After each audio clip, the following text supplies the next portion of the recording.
Welcome back to Halo 3 Randomized. Today's mission, to Tsavo Highway. I've been evicted from my underground home, and the Covenant have found the evidence of my war crimes. All weapons, player scale, NPC scale, and vehicle scale are completely randomized. Will I survive crossing this busy highway? Or will I become the next insurance claim? Let's find out. We begin our journey deep underground. I successfully avoid speaking to all my former associates just for the elevator to take me to a room full of new people I don't want to talk to. I suspect this Marine may have been the one to leak evidence about my recent activities involving a flamethrower. Bang my head on an OSHA-approved door. Climb into the new Warthog Pocket Edition. All the boys follow suit. This jacked up Warthog is excited to be right on my bumper with his high beams on full blast like an F-150 during morning rush hour. A plasma rifle opens the door for me. I suppose it's time for someone to act like a gentleman. Speeding off into the tunnels in my clown car, I can't help but feel like I'm forgetting something. It's probably not important. I rocket through a Covenant crossing zone. No stop signs, no yields, just my new grunt hood ornament. I thought I was being clever sneaking up on these grunts, but one of them had a rocket launcher. I do a barrel roll to avoid this mistake. Deciding to put some distance between us and the ruins of the base, mostly because the brutes are mad at the guy who ruined their party. I make the mistake of forgetting that this is on legendary difficulty. The game reminds me by turning my body into modern art.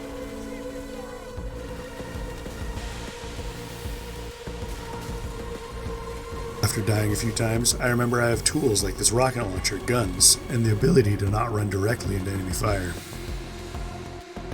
I check in on an old friend before mopping up some Covenant, adding a few more tallies to my helmet, and then I give my son his first rocket launcher. He's rating shotgun. Backblast isn't a thing, is it?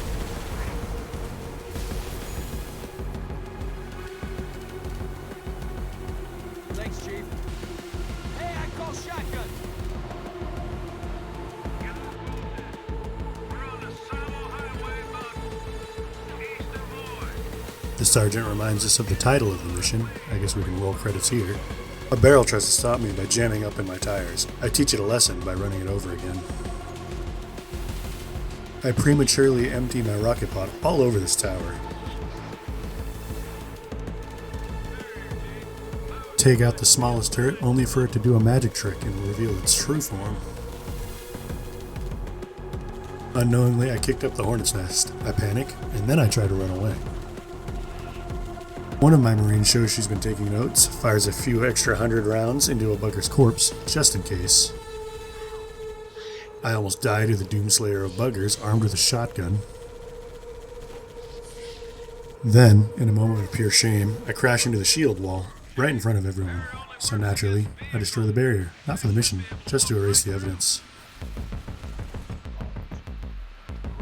Finally end up speeding away on the Tsavo Highway track, weary of blue shells. Just kidding, I'm never doing well enough to worry about those.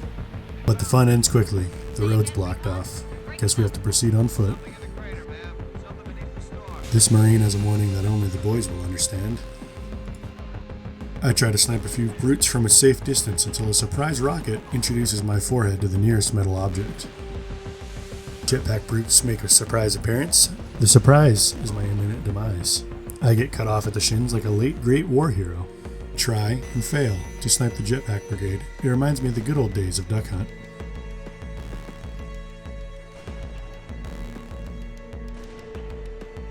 One grunt in particular had a score to settle with me. I couldn't take the anxiety and once again revealed my true form. I pick up a chain gun and immediately channel my inner Arnold. My problems are still there, but now they're downrange. I use what little brain power I have left to outsmart the Covenant with things like superior firepower. I guess there is still hope to save this planet. Some plasma grenades try to hug me. My flashbacks to the jungle get triggered, and once again the bushes are speaking grunt. I decide that scorched earth is the only way to be sure.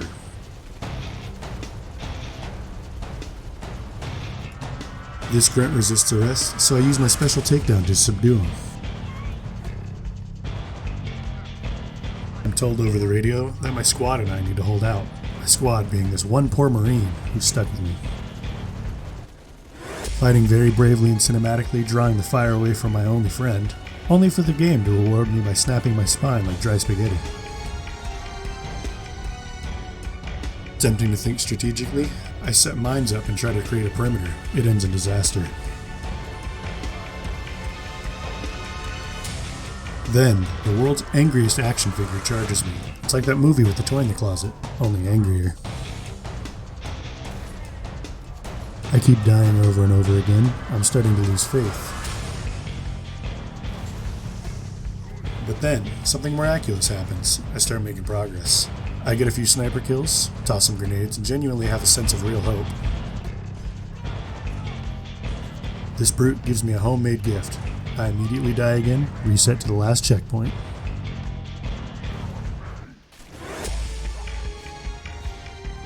Look, I wish I could tell you I overcame impossible odds with courage and human resilience, that I saved this Marine and rode off into the sunset, but I had to use my secret weapon instead. I ran away like a coward. Pro tip, you don't actually have to hold out for the Pelican. You can just skip the encounter entirely. And so shamefully, that's exactly what I did. Putting my past behind me, I move on and become a bullfighter.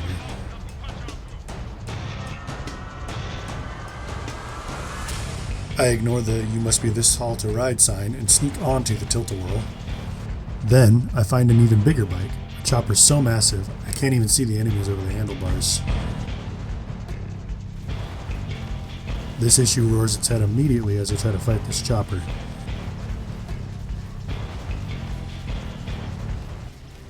I try the tactic of charging in a straight line directly at this enemy wraith. Somehow it works. I find out I'm actually so small I can go underneath the wraith without getting hurt. This is where the fun begins. Evel Knievel here decides to pull a stunt before having second thoughts. I make eye contact just before he falls. At this point, I go on a mini Spartan laser fueled rampage. It's a clearance sale, and everything must go.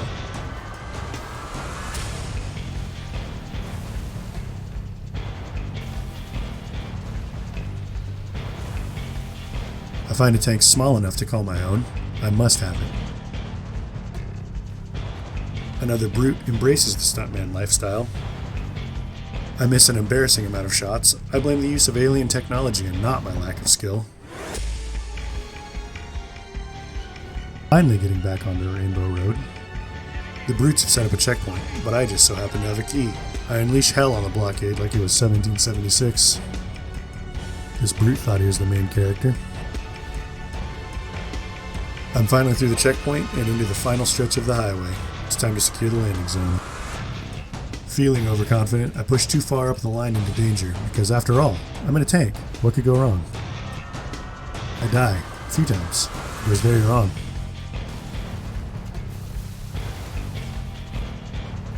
Eventually, I try the tactic of not dying, as opposed to dying. It's not a strategy I use very often, but I guess it'll suffice. I channel my inner Vasily while my life flashes before my eyes. Divine intervention from the Guardian saves me due to the plot needing to advance.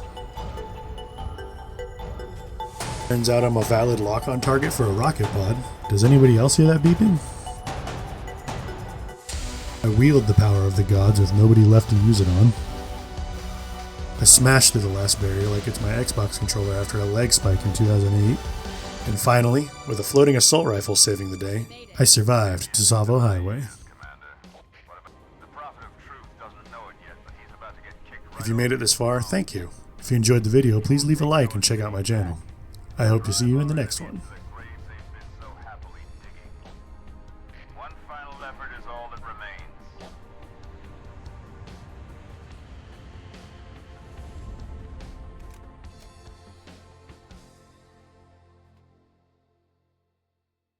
Still can't get the commander. Comms are a mess. Pelicans are scattered. Best thing now, get some distance between us and the base. Brutes are gonna be looking for survivors. Watch it!